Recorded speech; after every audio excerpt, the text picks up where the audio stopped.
Babli. High. একটু জোরে, হ্যাঁ। কোথা থেকে এসছো? আমি বারাসাত থেকে এসেছি। আজকে প্রথম 5 হ্যান্ড প্র্যাকটিস। কটা ক্লাসের পর? আমার 5টা। 5টা ক্লাসের পর আজকে হচ্ছে ওদের 5 হ্যান্ড প্র্যাকটিস। একটু কাজটা দেখিয়ে দাও আগে। এই হচ্ছে কাজ আজকে। ও মডেলের উপর করেছে ওর কাজ, খুব সুন্দর হয়েছে। বলো কেমন লেগেছে? আজ যে ফার্স্ট টাইম করলে। ফার্স্ট টাইম ছিল, একটু নার্ভাস ছিলাম আমি সিরিয়াসলি বলতে গেলে, যে কেমন করবো নাকি এক্সপিরিয়েন্সও নেই, প্র্যাকটিস চলছিল এতদিন, নিজেদের হাতে করেছি, এখন মডেলের হাতে করেছিলাম, তাই একটু নার্ভাস ছিলাম। কিন্তু তাও তুমি যখন বলছো ঠিক আছে আরো বেটার হবে, চেষ্টা করবো। কেমন লাগলো প্রথমবার করে? মানে এরপর কি মনে হচ্ছে পারবে তো? হ্যাঁ, এরপরে পারবো। প্রথমবার একটু নার্ভাস ফিল হয়। আর কাজ অবশ্যই দেখে জানিও যে ওর কাজটা কেমন হয়েছে, কমেন্ট করো সবাই।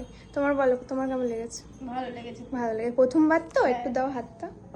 এই যা ওর কাজ আরো সুন্দর হবে, খুব সুন্দর। এই ব্যাচে সবার কাজই খুব সুন্দর, আরো বেশি সুন্দর হবে। ঠিক আছে, ঠিক আছে।